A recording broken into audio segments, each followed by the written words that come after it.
केंद्रीय मंत्री जेपी नड्डा ने कहा, विपक्ष वॉकआउट कर चुका है। माननीय सभापति, मैं यहाँ कहना चाहता हूँ कि आज सुबह से आपने पूरी निष्ठा के साथ विपक्ष को अपनी चिंताएं रखने का पूरा अवसर दिया है और ये सुनिश्चित किया है कि उनकी सभी बातें चर्चा में शामिल हो। कुछ सांसदों ने तो नियमों से पलटकर बातें की, फिर भी आपने बड़ी उदारता दिखाते हुए उनके खिलाफ कोई कार्रवाई नहीं की। अभी विपक्ष ने वॉकआउट किया। सभापति जी, मैं कहना चाहता हूं, आज प्रातः से आपने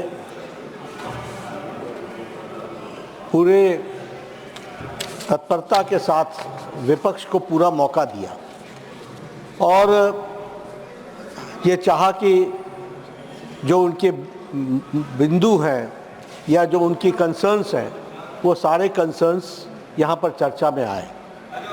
कुछ सदस्यों ने नियमों को तोड़ा भी, उस पर भी आपने बहुत दरिया दिल दिखाते हुए वो प्रयास किया कि उन पर कोई एक्शन ना हो और उनको आपने वार्न किया।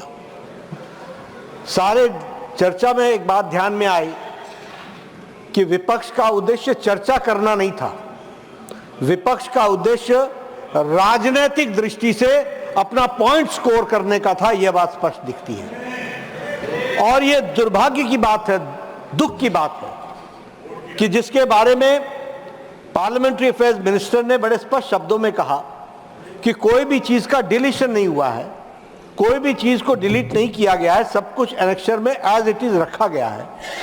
और हमारे एक मंत्री ने भी स्पष्ट किया कि चेयरमैन को यह अधिकार है कि वो कुछ भी डिलीट कर सकता है और वो नियम बताते हुए कि किसी भी चीज का डिलीशन हो सकता है, फिर भी कुछ नहीं डिलीट किया गया। विपक्ष ने बहुत गैर जिम्मेदाराना व्यवहार किया है और इसकी निंदा होनी चाहिए। और ये तुष्टीकरण की राजनीति है। This is a politics of appeasement. ये देश को कमजोर करने के लिए, जॉन बेटा, ये क्वेश्चन आवर जरूर है, लेकिन क्वेश्चन आवर में सबसे बड़ा क्वेश्चन ये है कि कुछ लोग देश को तोड़ने की साजिश करते हैं। कुछ लोग, some people are trying to fight against the Indian state। Bharat देश के खिलाफ लड़ रहे हैं। इसलिए यह विपक्ष की आज का वॉकआउट होना, यह ऑन रिकॉर्ड आना चाहिए कि यह देशद्रोही गतिविधियों को प्रोत्साहन देने का एक माध्यम है और उसका एक्सप्रेशन है। और कांग्रेस पार्टी और विपक्ष आज देश के जो लोग खंडित करना चाहते हैं, देश को कमजोर करना चाहते हैं, उनके हाथ मजबूत करने का काम कर रही है, तो विपक्ष कर रही है।